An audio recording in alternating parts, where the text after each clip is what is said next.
Hello everyone, podcast कृषि सेरोफेरमा तपाईँलाई स्वागत छ। म वीरेन्द्र तिवारी।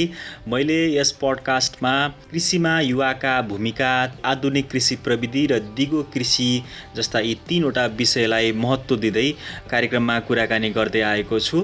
र आजको यस एपिसोडमा मैले अहिले वर्तमान समयमा कोरोनाको कारण भइराखेको लकडाउनले कृषिमा के कस्तो असर पारिरहेको छ भनेर कुराकानी गर्दैछु। र आजको यो कुराकानीलाई मैले 3 भागमा बाँडेको छु। सुरुमा मैले अहिलेको यो लकडाउनले गर्दाखेरि किसानहरूलाई के समस्या परिरहेको छ भनेर कुराकानी गर्दैछु र त्यसपछि मैले यस लकडाउनले निम्त्याएको समस्यासँग जुझ्नका लागि के कार्यहरू भइराखेको छ भनेर कुराकानी गर्नेछु र त्यसपछि अन्तिममा मैले यसका समाधानका पक्ष के हुन सक्छन् अथवा के गरियो भने यो समस्यालाई चाहिँ न्यूनीकरण गर्न सकिन्छ भन्ने विषयमा मैले अन्तिममा कुराकानी गर्दैछु। र आउनुहोस् अब भने कुराकानी सुरु गरौँ।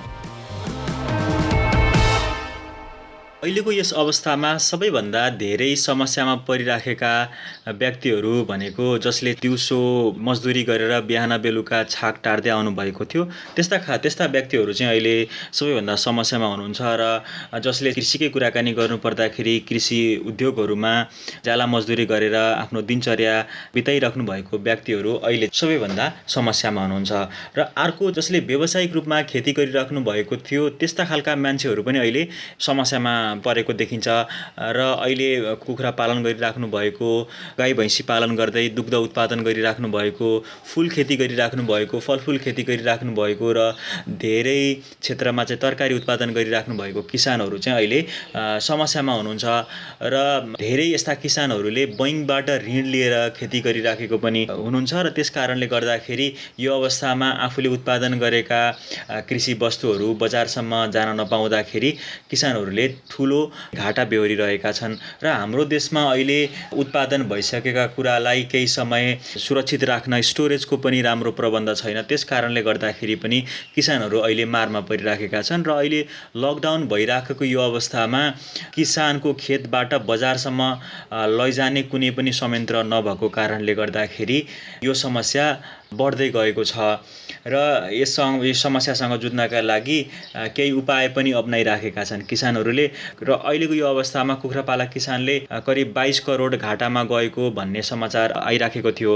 र डेरी एसोसिएसनले पनि केही समय अगाडि दुग्ध क्षेत्रमा 7 अर्बको घाटा बिहोरेको भन्ने कुरा पनि आइराखेको थियो। त्यसैले चाहिँ अहिले जसले चाहिँ व्यावसायिक रूपमा खेती गरिराख्नु भएको किसानहरू हुनुहुन्छ त्यस्ता किसानहरूले अहिले सबैभन्दा बढी समस्या भोगिराख्नु भएको छ।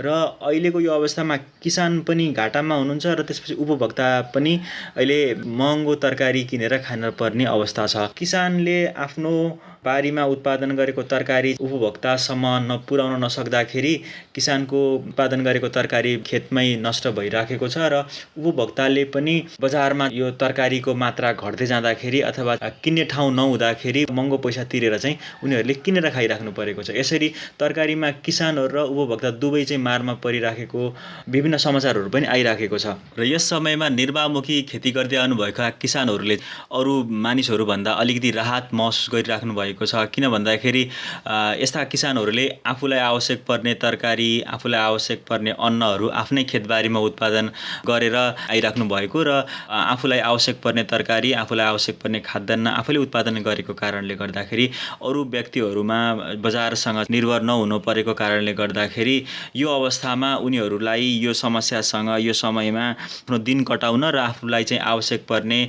सामग्रीहरू जुटाउनका लागि गाह्रो परिराखेको छैन।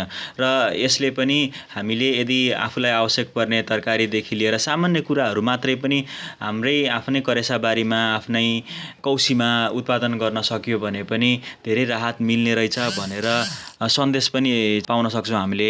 र अब भने कुराकानी गरौँ यो लकडाउनको समयमा यो समस्यासँग जुझ्नका लागि लकडाउनले कृषिमा पारिराखेको असरलाई चाहिँ कम गर्नका लागि के भइराखेको छ भनेर कुराकानी गरौँ।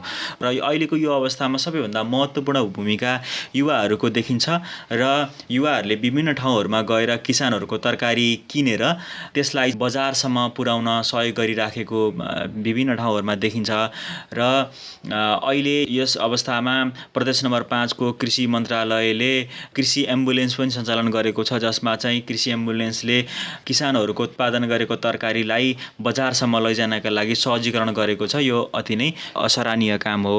र यसै गरी अर्को एउटा सानो जमात छ जसले चाहिँ आफैले तरकारी उत्पादन गरेर बजारसम्म आफै लिएर गइराखेका छन्। विभिन्न उपभोक्ताको घर दैलोहरूमा उनीहरूले आफूले थोरै मात्रामा उत्पादन गरेको तरकारी आफूलाई खाएर रहेको तरकारीहरू पनि बेचिराखेका छन् र तिनीहरू त्यसबाट दैनिकी आफ्नो गुजारा चलाइराखेका किसानहरूले आफैले उपभोक्ताको घरसम्म साइकलमा तरकारी लिएर बेचिराखेको पनि अवस्था छ। जस्तो मेरै घरतिर पनि अहिले फर्सीका मुन्टा, घिरौँला, काँक्रादेखि लिएर यस्ता कुराहरू बेच्न आइराखेका छन्। यस्ता किसानहरूले पनि यो समस्यासँग जुझ्नका लागि र आर्थिक भार घटाउनका लागि उनीहरूले आफैले बेच्न हिँडिराखेका छन् र अहिलेको यस अवस्थामा विभिन्न जिल्लाका स्थानीय निकायहरूले उदाहरणीय काम गरिराखेका छन्। जस्तो खोटाङ, बागलुङ जस्ता जिल्लाहरूका स्थानीय निकायहरूले व्यावसायिक रूपमा खेती गरिराख्नु भएको किसानहरूबाट तरकारी, दूध किनेर त्यसैलाई नै चाहिँ राहतको रूपमा बाँडिराख्नु भएको छ। यो पनि एक उदाहरणीय काम हो र यसै सन्दर्भमा आफ्नो गाउँपालिकामा उत्पादन बढाउनका लागि, कृषि उत्पादन बढाउनका लागि गुल्मीको एउटा धुर्कोट गाउँपालिकाले बासिन्दाहरूलाई कृषिमा लाग्नका लागि प्रेरित गरिराखेको रहेछ। जस अन्तर्गत यदि उनीहरूले आफ्नो बाँझो खेतमा खेती गर्यो भने त्यसमा गाउँपालिकाले सहयोग गर्ने र एउटा योजना ल्याएको रहेछ, जसमा यदि किसानहरूले चाहिँ आफ्नो बाँझो खेतमा सुन्तला, कागती तथा फलफुल खेती गर्यो भने रु 3000 पाउने र यदि उनीहरूले बाँझो जग्गामा अन्न बाली, तरकारी बाली तथा मसलादार बालीहरू लगायो भने प्रति रोपनी रु 4000 पाउने र यदि यो गाउँपालिकाले सहयोग गरिराखेका व्यक्तिहरूले आफै नै आफ्नो बाँझो जग्गामा अथवा चाहिँ अरूसँग भाडामा लिएर खेती गरेको खण्डमा त्यस्ता व्यक्तिहरूलाई रु 5000 को प्रतिरोपनीको दरले दिने भनेर निर्णय गरेको रहेछ। र यदि कसैले त्यस स्थानीय निकायमा जग्गालाई चाहिँ बाँझो राख्छ भने त्यस्ता व्यक्तिहरूलाई भूमि कर बढाउने भनेर निर्णय गरेको रहेछ र यो निर्णय पनि वास्तवमा एउटा राम्रो कार्य हो, जसले चाहिँ किसानहरूलाई उत्पादन गर्न प्रेरित गर्छ। यस स्थानीय निकायबाट अरू स्थानीय निकायहरूले पनि सिक्न चाहिँ जरुरी छ।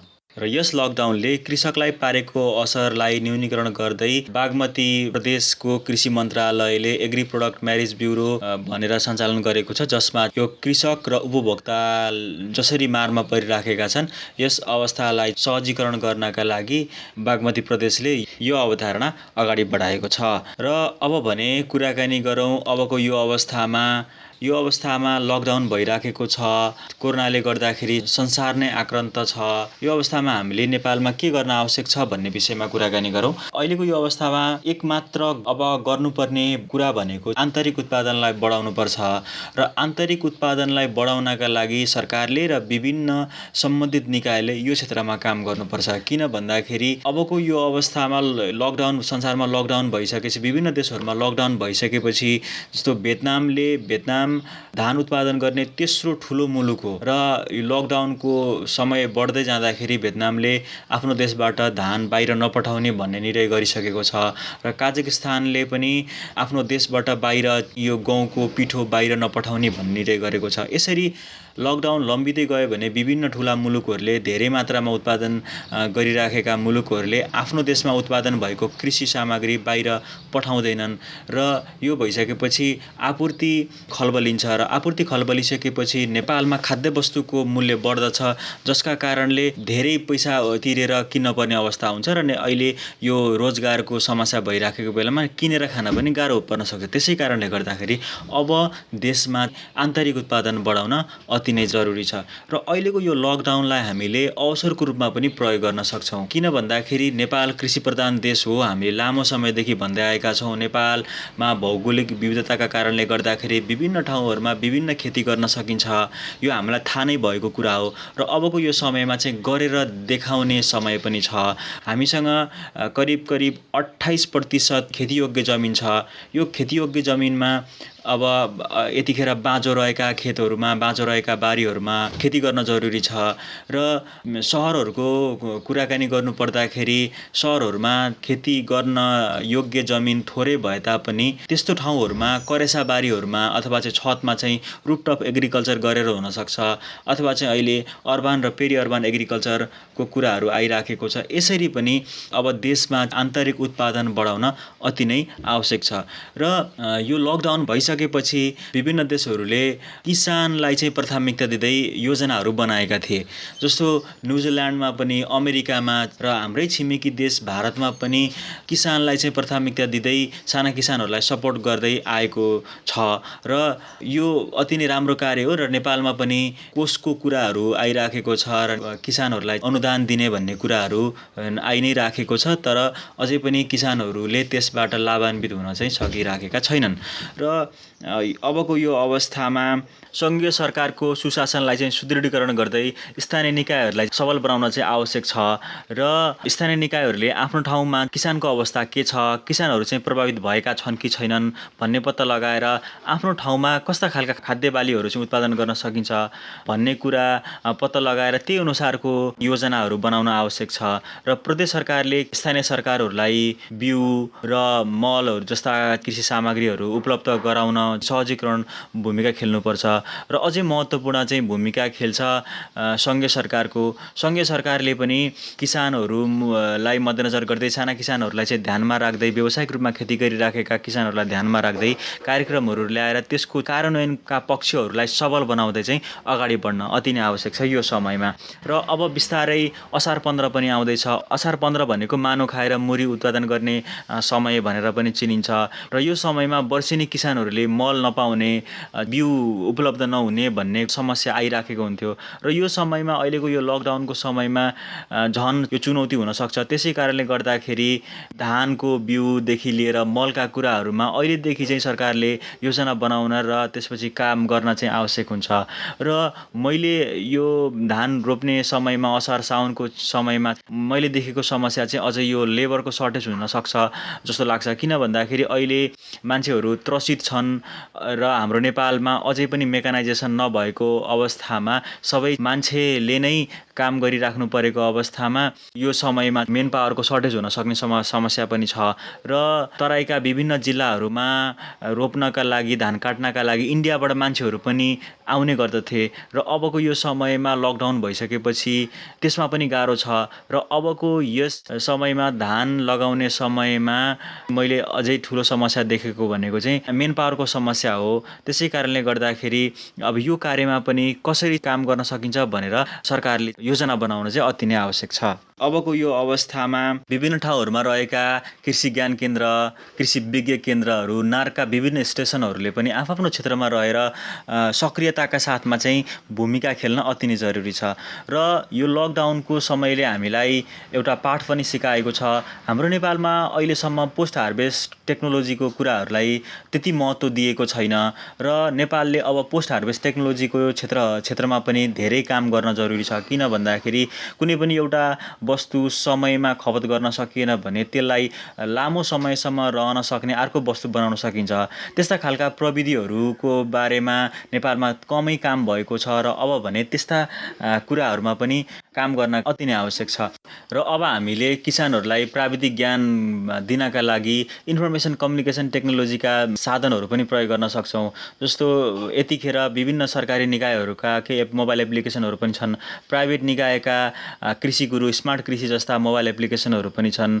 अब सरकारले किसानलाई चाहिँ प्राविधिक ज्ञान दिनका लागि यस्ता मोबाइल एप्लिकेसन हुनसक्छ, मोबाइल एसएमएसको मार्फत हुनसक्छ।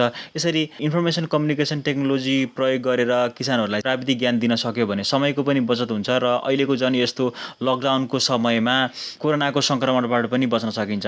र अब सरकारले यतातिर पनि ध्यान दिन आवश्यक छ। यतिखेर विभिन्न मोबाइल एप्लिकेसनहरूले पनि काम गरिराखेका छन्। जस्तो कृषि गुरुले एन्सेलसँग सहकार्य गरेर किसानका लागि भनेर विभिन्न प्याकेजहरू ल्याइराखेको छ। यसै गरी नेपाल सरकारले पनि यो इन्फर्मेसन कम्युनिकेसन टेक्नोलोजीलाई प्राथमिकता दिँदै आफ्ना योजनाहरू बनाउन पनि आवश्यक छ। र अबको यो समयमा कृषिमा युवाहरूको भूमिका एकदम महत्त्वपूर्ण हुन्छ र यदि अब युवाहरू कृषिमा लाग्न सके र सरकारले युवाहरूलाई कृषिमा लाग्न प्रेरित गर्न सक्यो भने देशमा नै उत्पादन बढाउन सकिन्छ र युवाहरूको भूमिका यो सप्लाई चेनमा नै अति नै महत्त्वपूर्ण हुन्छ र सक्रियताका साथमा युवाहरू कृषिमा लाग्न सक्यो भने नेपालमा उत्पादन वृद्धि गर्न सकिन्छ र नेपाललाई चाहिँ कृषिमा आत्मनिर्भर बनाउने बाटोतर्फ हामी बल्ल अगाडि लम्किन सकिन्छ र अबको आउँदो आर्थिक वर्षमा कृषिमा विनियोजन हुने बजेट पनि वृद्धि गर्न आवश्यक छ। देशलाई अब कृषिमा आत्मनिर्भर बनाउनका लागि देशभित्र उत्पादन वृद्धि गराउनका लागि कृषिमा विनियोजन हुने बजेट पनि चाहिँ वृद्धि गर्न आवश्यक छ र कृषि मन्त्री घनश्याम भुषालले प्रदेशका कृषि मन्त्रीहरूसँग कृषिको बजेट बढाउने भन्ने विषयमा छलफल पनि गर्नुभएको छ र आशा गरौँ कृषिमा अबको आर्थिक वर्षमा विनियोजन हुने बजेटमा वृद्धि पनि हुन्छ र कोरोनाले गर्दाखेरि देशैभरि भइराखेको यो लकडाउनले कृषिमा पारेको असरसँग सम्बन्धित रहेर कृषि मन्त्रीले स्थानीय निकायलाई चाहिँ पत्र पनि लेख्नु भएको छ जसमा उहाँले 5वटा नीतिगत आधारसहितको कृषि विकासको अवधारणा अगाडि ल्याउनु भएको छ। यसरी हेर्दाखेरि मलाई यी 5वटा अवधारणाहरू त्यति नयाँ त लागेनन् जसमा उत्पादन सामग्रीमा अनुदान दिने भनिएको छ, सस्तो र सुलभ ऋण दिने, सबै किसानलाई चाहिँ प्राविधिक सेवा दिने, सबै बाली वस्तुको बिमा गरिने, न्यूनतम बचतको ग्यारेन्टी भन्ने र यी 5वटा कुराहरू उल्लेख गरिएको छ र यसरी हेर्दाखेरि 5वटा यी नीतिगत आधारसहितको अवधारणा नयाँ होइनन् तर यदि यी सबै भनिएका कुराहरूलाई व्यवहारमा उतार्न सकियो भने यी 5वटा अवधारणाले चाहिँ साँच्चीकै किसानलाई सहयोग गर्छ र यदि यी 5वटा अवधारणाहरू अवधारणामा मात्रै सीमित भयो भने यसको कुनै पनि औचित्य हुँदैन। यी भनिएका 5वटा अवधारणाहरू व्यवहारमा उतार्न सकियो भने किसानलाई धेरै हदसम्म यो लकडाउनले पारेको असरबाट उन्मुक्ति पाउनका लागि सजिलो हुन्छ।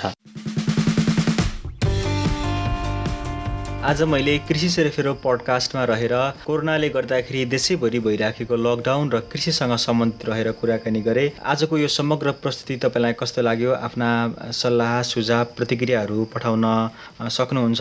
तपाईँको सल्लाह सुझावका लागि म धेरै धेरै धन्यवाद पनि दिन चाहन्छु। विभिन्न व्यक्तिहरूले सल्लाह सुझावहरू पठाइराख्नु भएको छ। त्यो सल्लाह सुझावहरूलाई मध्यनजर गर्दै म आगामी दिनहरूमा पडकास्ट उत्पादन गर्ने नै छु।